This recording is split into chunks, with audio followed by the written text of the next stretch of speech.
sitwasyon sa mga binabahang lugar, abangan dito sa Balitang Hali. Guys, magdinulang manok tayo. Sibuyas, bawang, luya. Kalamit yan ng local government unit dahil sa epekto ng bagyong Christine at hangin na dagat. Kabilang sa mga isinalalig dyan ng Quezon City, Malabon, Kalumpit, Bulacan, pati na po ang lalawigan ng Cavite. Dahil sa pagdeklara ng state of calamity ang lungsod ng Manila at Bagutan, Pangasinan, matapos itong rekomenda ng kanilang city disaster risk reduction announcement office. Sa nakalipas na 8 araw, may 1,400,000 Pilipino na ang apektado ng masamang panahon. Base po yan sa datos ng NDRRMC mula sa pinagsamang hagupit ng bagyong Christine, hangin habagat at low pressure area sa loob ng bansa.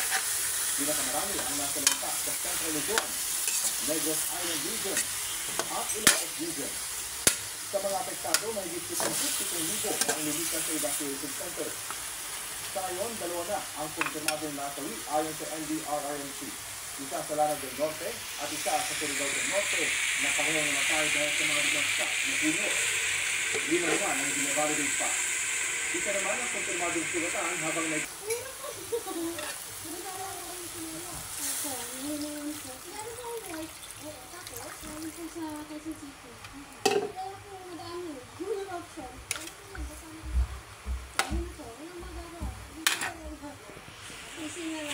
Sinamantala naman ito ng ilang panganghanap buhay.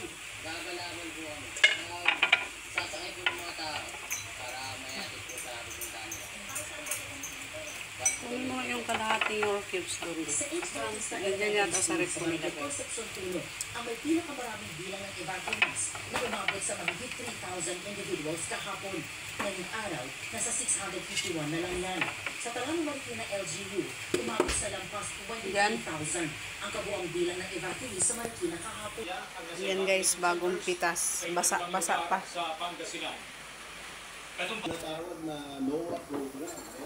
Mayroon mga 22 projects dyan. Kasama dyan yung pagpapalipad ng satellite, yung Diwata 1. Kasama dyan yung mga satellite dish. Kasama dyan yung pagpapalipad ng aeroplano para makuha natin yung hugis ng kalupaan in high detail. Para pag mag-simulate tayo ng baha, ay nakikita natin barangay level yung baha, street level yung baha. So nakalabas lahat yan sa mga mapang tinitignan nyo ngayon, nakalabas dyan sa inyong screen. noca.up.edu.ph. Opo. Magandang pinabasihan yan para makita kung saan yung mga lugar na mabababa, saan yung mga lugar na binabaha, baka yung mga gusali, mga bahay, sa mga lugar na maaari bahain, para sa ganun paraan maiiwas natin yung mga tao. Pero long term, no? Yan ang isang basic.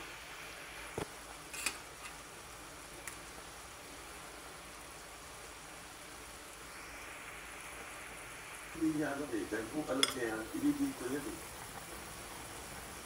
Siguro ibibito yan. Saan na makakita na lugar na bibigyan mo ng 10 billion para sa flood control na isang lugar? Kung yung Metro Manila, sobra pa lang yun Ito yung mga nangyayari ngayon sa baasan, yung flood control nila.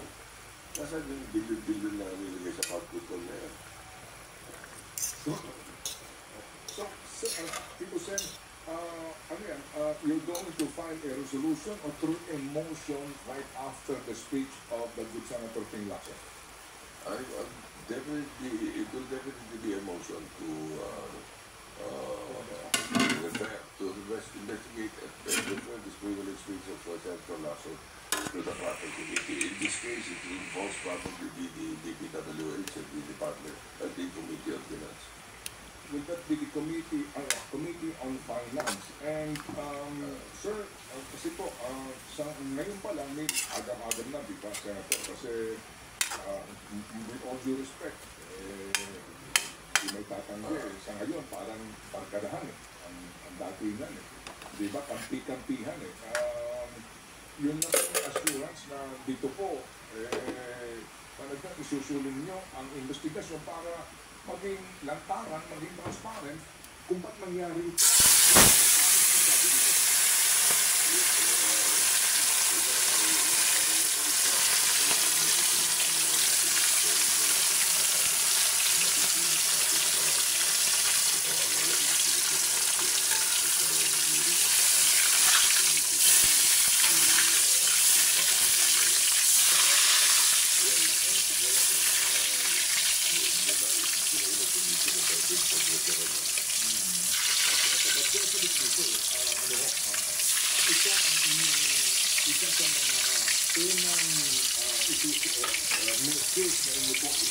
You're going to open the session on Monday in the morning, and of course, makahon doon, hindi pa ito makakailan po ito next week sa inyo po pagkansya kasi yung speak po ni Senator Lacson.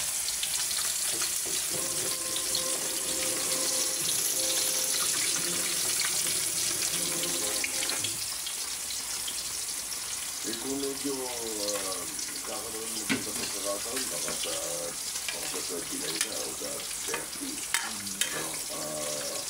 At the latest siguro dyan would be next Monday after that. Or mas baka pwede na Wednesday. Kasi ang sigurado ang hindi itong majority. Hindi naman ang naging majority. Pagdating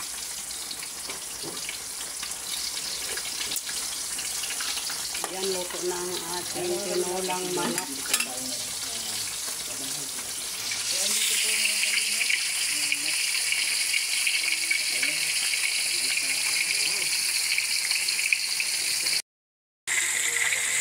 Yan ang ating tilapia.